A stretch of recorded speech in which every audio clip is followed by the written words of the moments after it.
करुणेची सावली, ऐसी निरंतर माया मी कुठे न पाहिली.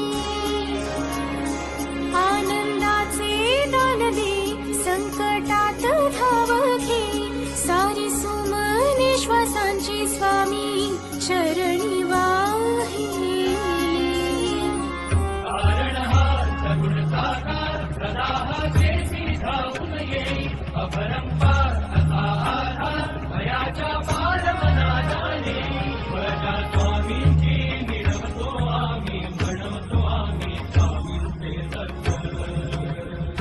श्री